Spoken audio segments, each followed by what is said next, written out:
Imagine this. You're standing in the supplement aisle.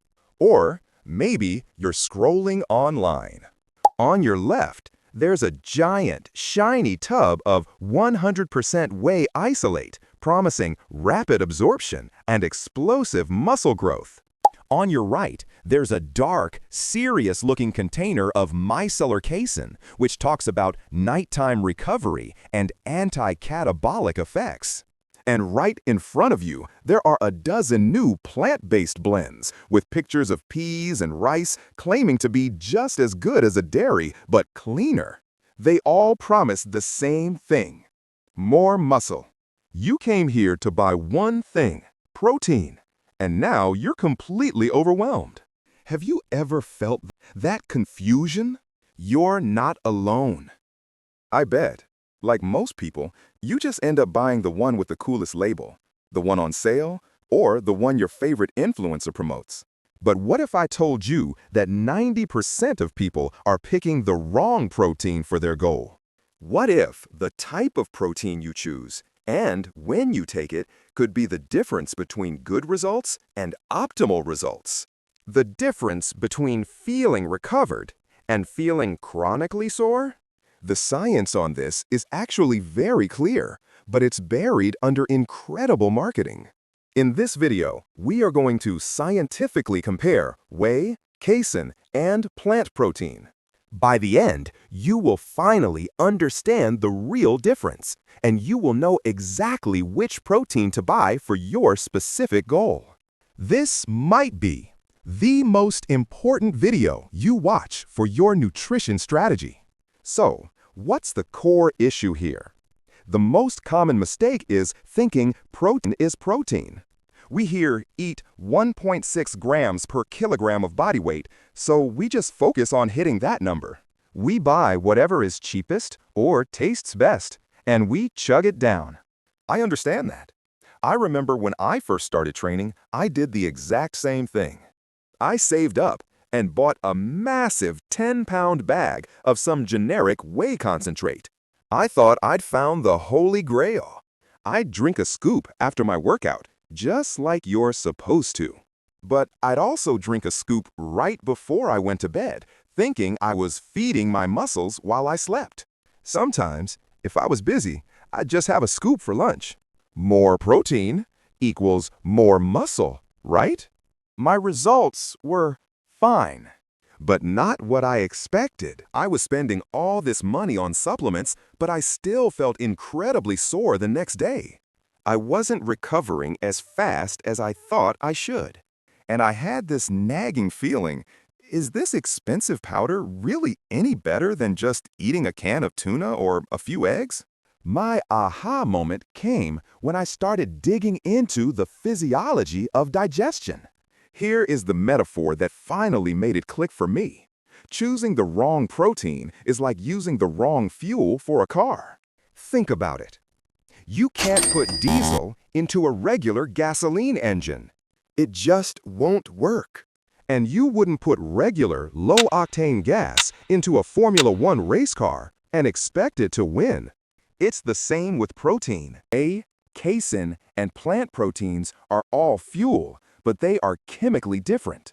Your body is designed to use them for different purposes. Whey is your high-octane race fuel. Casein is your long-haul diesel. And plant protein is like a new, efficient hybrid engine. You're not getting bad results because you're lazy. You're getting slow results because you've been putting diesel in your race car or race fuel in your diesel truck. Today, we fix that. We are going to look at the 3 key factors that actually matter. Amino acid profile, specifically a magical amino acid called leucine. Digestion speed, bioavailability, or how much your body can actually use. All right, let's get into the science. This is where it all makes sense. First up, the most popular kid in school, whey. Whey is one of 2 proteins found in milk, making up about 20% of it. It's a byproduct of making cheese. Its superpower is speed. When you drink a whey protein shake, it's digested extremely quickly. This causes a rapid, high spike of amino acids to enter your bloodstream. This is exactly what you want after a workout, because it powerfully stimulates muscle protein synthesis. MPS, that's the scientific term for the building process. But the real secret to whey's power is one specific amino acid, leucine. Think of muscle protein synthesis as a factory. Leucine is the factory foreman. It's the one amino acid that walks in and flips the on switch for the entire muscle-building assembly line. Research by Breen and Churchward-Venna, published in the Journal of Nutrition and Metabolism in 2012, identified leucine as this specific nutrient trigger for muscle anabolism.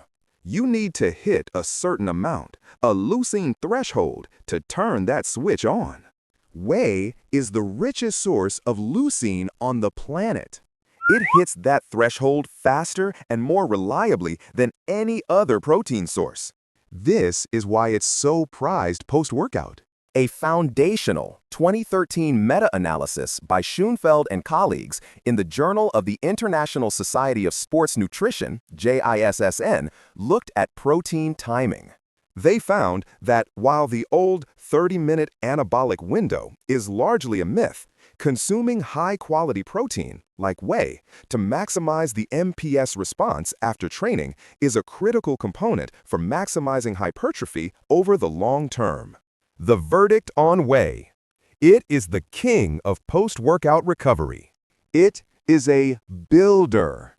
Now, let's talk about milk's other protein, casein. This makes up the remaining 80%. If whey is fast, casein is slow, very slow. When casein hits your stomach, it reacts with the acid and forms a gel or a clot.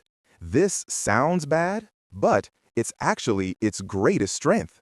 Because it thickens, your body has to digest it very, very slowly, releasing a steady drip feed of amino acids into your bloodstream over a period of up to 6 to 7 hours. So, casein doesn't create a big spike in muscle building, MPS, like whey does.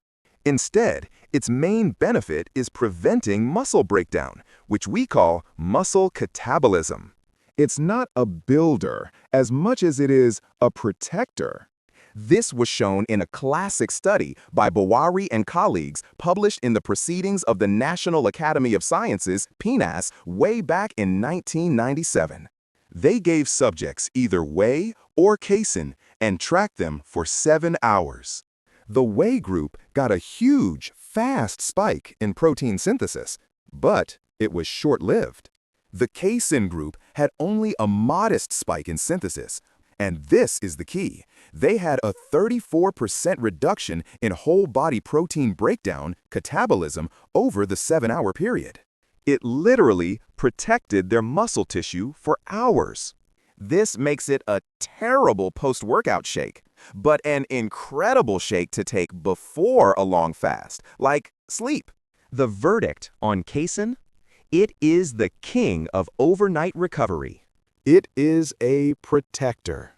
Finally, the new challenger, plant protein. This includes powders from soy, pea, rice, hemp, and many others. For decades, plant proteins were considered inferior to dairy. You've probably heard this. Why? Because of the incomplete protein myth. An incomplete protein is one that's missing or low in one or more of the 9 essential amino acids, EAAs, that your body can't make on its own. And for single sources, this is true. Rice protein is low in the EAA lysine. Pea protein is low in the EAA methionine. But here's what the industry figured out. By blending them, you solve the problem. A pea plus rice protein blend creates a complementary protein that has a complete amino acid profile, just like whey. So, does that mean they're identical? Not quite. The real differences come down to 2 things. Lower leucine. Even in a blend, plant proteins generally have less of our formin leucine than whey does. Lower bioavailability. Plant proteins are bound up with fiber and anti-nutrients like phytates, which can slightly reduce how much of the protein your body can actually absorb. This means you might need a larger dose of plant protein, say 30 or 40 grams, to get the same muscle-building signal as 25 grams of whey. But does this actually matter in the real world for your gains? Let's look at a major 2021 systematic review and meta-analysis by Lim and colleagues, published in the high-impact journal Sports Medicine. They crunched the numbers from all the head-to-head studies comparing plant versus animal protein on muscle mass and strength. The result? As long as total daily protein intake was matched, there were no significant differences in muscle gain or strength between the groups. The verdict on plant protein? It is a 100% viable and effective option, especially for those who are vegan or have dairy sensitivities. You just might need a slightly larger scoop. That was a lot of science. So, what does this mean for your wallet and your shaker bottle? How do you use this information? Here is your simple 3-step solution. Step 1. Your post-workout protein. What to buy? Whey protein. Specifically, whey isolate if you can afford it, as it's purer and has less lactose. Why? You want the fastest possible digestion and the biggest leucine spike to kickstart the muscle-building MPS process immediately. How to use. Aim for 25-30 grams of whey protein within 60-90 minutes after your workout. Step 2. Your before-bed protein. What to buy? Micellar casein. Why? To protect your muscles from breaking down while you sleep. You want that 7-hour drip feed of amino acids to maximize recovery. How to use. Take 40 grams of casein protein 30 minutes before you go to sleep. Warm and inspiring male voice if you mix it with less water. Step 3. Your vegan, dairy-free option, what to buy? A plant-based blend. Do not buy just rice or hemp protein. Look for a blend, most commonly pea and rice protein. Why? The blend ensures you get a complete essential amino acid profile. How to use it just like whey. But to be sure you're hitting that leucine threshold, I recommend a slightly larger scoop, around 30-35 grams. Now, you're probably asking, Quevo, do I really need to buy 2 or 3 different protein tubs? That's so expensive. No, absolutely not. This is purely about optimization. If you can only afford one, buy whey protein. It is the most versatile and research-backed for the most critical window, which is post-workout. For your slow-digesting protein, you can just eat whole foods. A bowl of cottage cheese or Greek yogurt before bed is rich in, you guessed it, casein. I understand that navigating the world of supplements can feel like a full-time job. It is confusing, it's expensive, and it is full of marketing hype designed to make you feel less than. But the truth is, the science is clear. The type of protein matters. If you remember just 3 things from this entire video, make it these. Whey is fast fuel. Use it for building after your workout. Casein is slow fuel. Use it for protecting before you sleep. Plant blends are fantastic, effective alternatives. Just use a slightly bigger scoop. Your nutrition strategy should be just as smart as your training strategy. Stop guessing and start using the right fuel for the job. Now, I want to hear from you. What is your current protein stack? Let me know in the comments below. Are you Team Whey, Team Casein, or Team Plant? Or do you just stick to whole foods? There's no wrong answer. And finally, if this video helped you finally clear up the confusion about protein powder, do me a favor and hit that like button and subscribe to Quevo. Here, we skip the marketing hype and give you the scientific truth from sources like the Journal of the International Society of Sports Nutrition and Sports Medicine. No fluff, no bias, just facts, so you can build muscle, lose fat, and feel your best sustainably. Thank you so much for watching. I'll see you in the next video.